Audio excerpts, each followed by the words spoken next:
Hey everybody, it's Trigger Bar Philosopher. Welcome back out to the range. Today we're going to be doing an update video on the Aero Precision M5. I've had some conversations with Aero Precision and I've got some new accessories on it, so I want to show those off and give you an update on the rifle.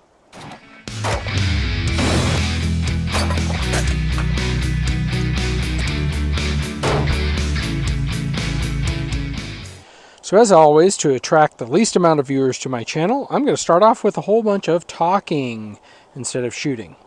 So what's going on with the Aero Precision M5?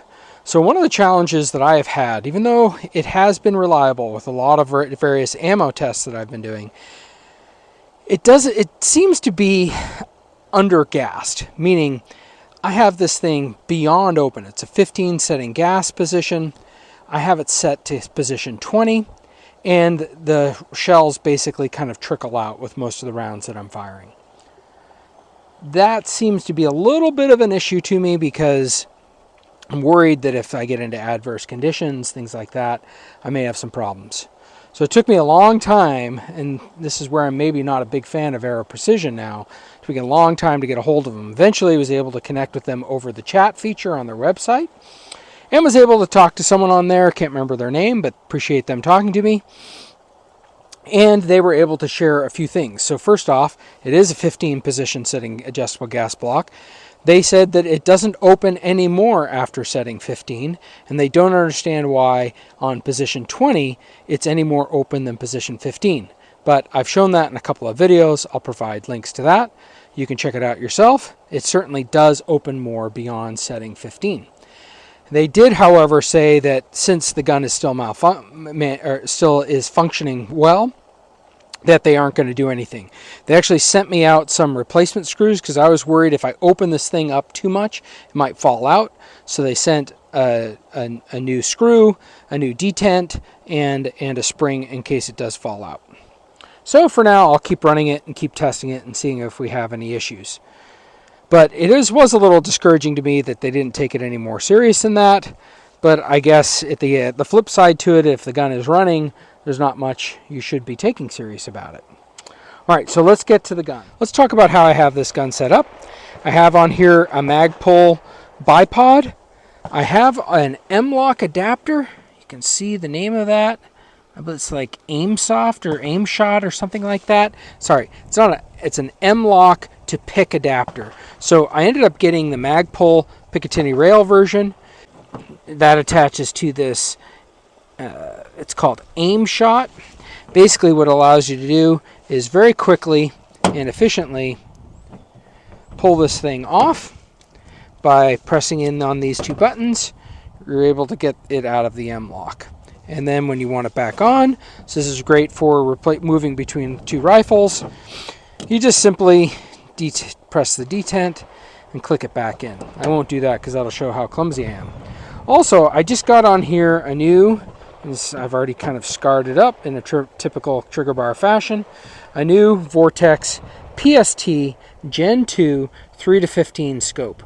I have some friends of mine who have used these scopes for years and they're hunting rifles, and I really like the reticle. I did get the MOA version, and I just like how it looks and shoots, and since mostly this is going to be a target gun for me, not sort of quote-unquote some battle rifle setup. One of the other things I learned from Aero Precision was the person who reviewed some of my videos said, hey, you are not running that with enough oil. So I said, well, I put a lot of gun grease on it.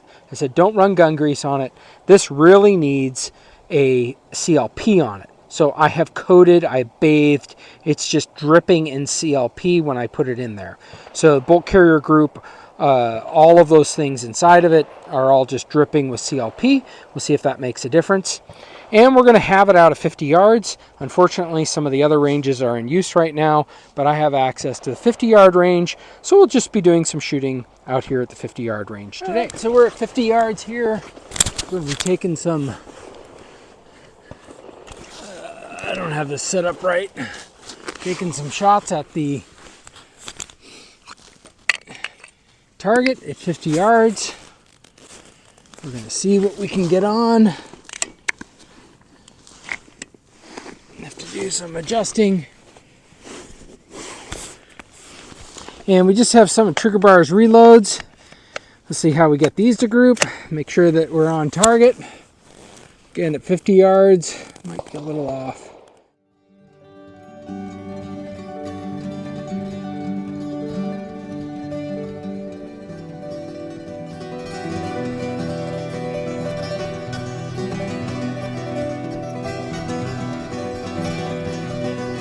I'll have to see.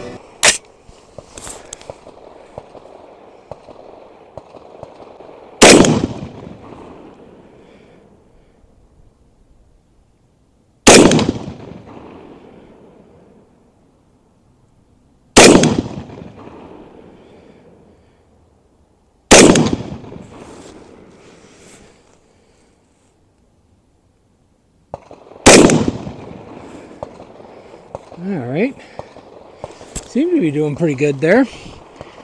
Just zoom in just a tad bit. Yeah, seems to be doing a pretty good group.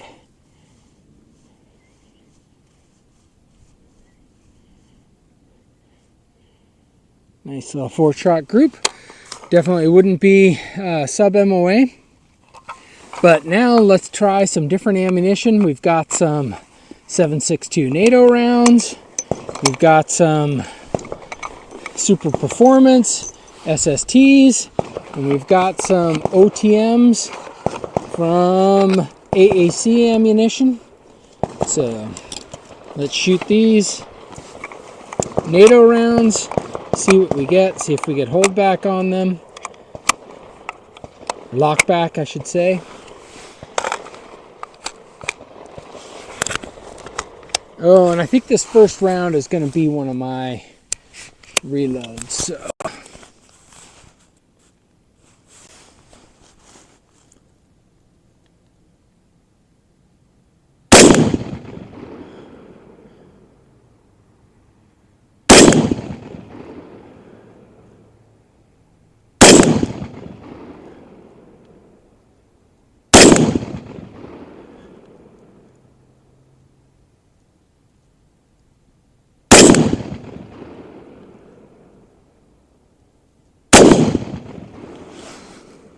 All right, we got lock back on the 7.62 NATO. Let's see what we get on this AAC ammunition.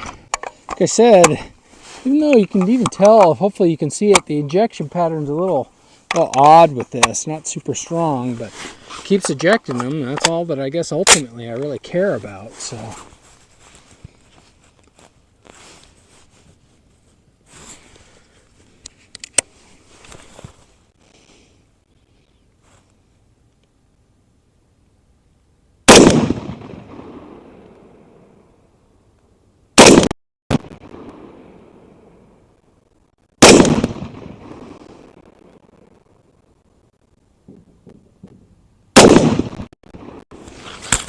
Right, we got locked back. Yeah, we just kind of dribbled forward. Worked, but yeah, dribbled forward. Now let's test out these SSTs. See how they do. Really like the bipod. I haven't been a big bipod user because I don't really like to bring them on my hunts, because if you're backpack hunting, it just is extra weight, you know, and so I'm not really into extra weight. I don't know about you, but extra weight's not my thing when I'm backpacking. Carrying an elk out, you got enough extra weight. But again, how my philosophy of use for this rifle is a bit more longer range, probably bench type, probably not running gun, probably not backpacking gun. So probably fixed position home defense. A lot of range trips, a lot of bench rest, a lot of laying down. That's most likely how I'll be using it, so a bipod makes sense for that.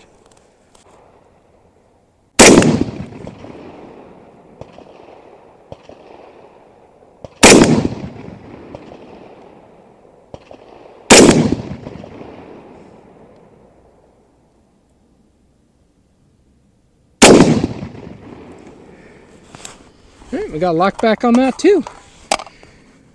All right, well, rifle seems to be working. The extra lube is good. Let me know what you think. I think there's probably nothing to complain about with this rifle, and I should just enjoy it and shoot it. I have some other things planned. I hope to get out to some longer ranges, maybe not tons of longer ranges. Really go through my ammunition, what types of ammunition I like, or what this gun likes, and then also building some hand loads for it to really see what type of accuracy I can get out of this. And so, yeah, if there are other types of things you want to see with the Aero M5, other comparisons, I already have my SFAR comparison. Plan to do more content with that. Please let me know what you think about this one. Please like, share, and subscribe. Thank you, everyone.